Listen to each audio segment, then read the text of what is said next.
So this last section, we're finding the sum of a geometric series, and we have two types, just a regular and then an infinite. So first thing, I just want you to be familiar with the explicit form. So this is the form where we write geometric sequences, where we can find any term at any time, we write a formula for it. So a sub n, that stands for like any term. I could find the 10th term or the 20th or the 52nd. But we always start with the first term times the ratio to the power of n or n minus 1. Okay, and then we have a formula.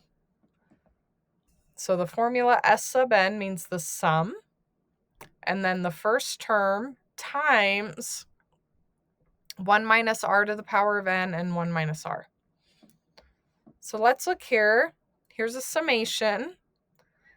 It tells us n is 1, but that's not this n.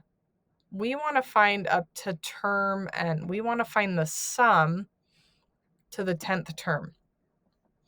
So this is tricky because it says n is 1, but in our formula, n is actually 10.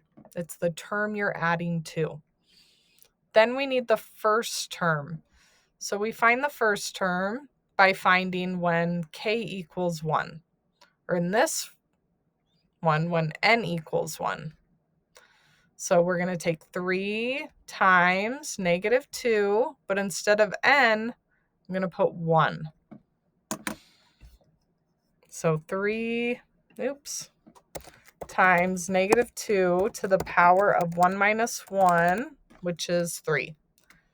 So remember, a1 is 3, and that's this one. So there's the 3. So 3 times, and I have a fraction here, 1 minus r.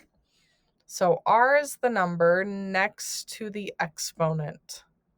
So this is a1, negative 2 is r. So negative 2 to the power of n, which is 10. And then 1 minus r, which is negative 2. So it's knowing where everything goes in the formula, and once it's all plugged in, we put it in the calculator. So 1 minus negative 2 to the power of 10, and that's all divided by, use your highlight, 1 minus negative 2. So the sum here is negative 1023, which was way easier than finding 10 terms, right? And adding them all up. Okay, we also have what we call an infinite series. So infinite means it goes on forever. And when that happens, we have to be getting smaller and smaller and smaller and smaller, where we're technically to the point where we're adding like 0.00000001, like tiny, tiny terms. And that's how we can find the sum, because at some point we're just adding 0 every time, just a tiny, tiny number. So here's an example of an infinite series. If you're like, it goes on forever, a person walks halfway across the room. Then they walk halfway again. Then they walk halfway again, and halfway again, and halfway again, and halfway again. And eventually, what happens when you're only walking halfway of like nothing? It's too small to measure, right? Like I said, it's like we're adding 0. So we call that an infinite series.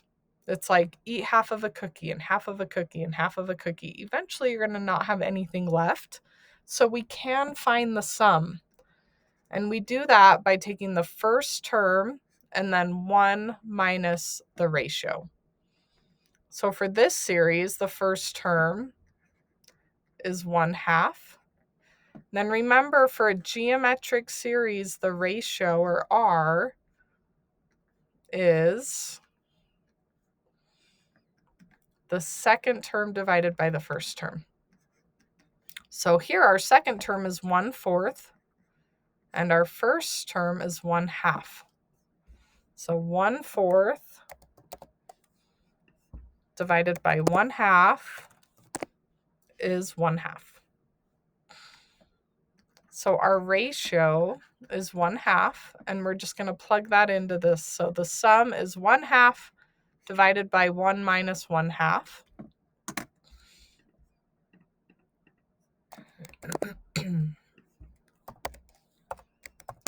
Which is just 1. And that makes sense in this situation because how far is the room? 1 length, right? If we're doing half of it and then we closer get to the other side, the sum, the distance, will eventually be the entire room. So that's why this one's 1. But they're not always 1 when you're doing these examples.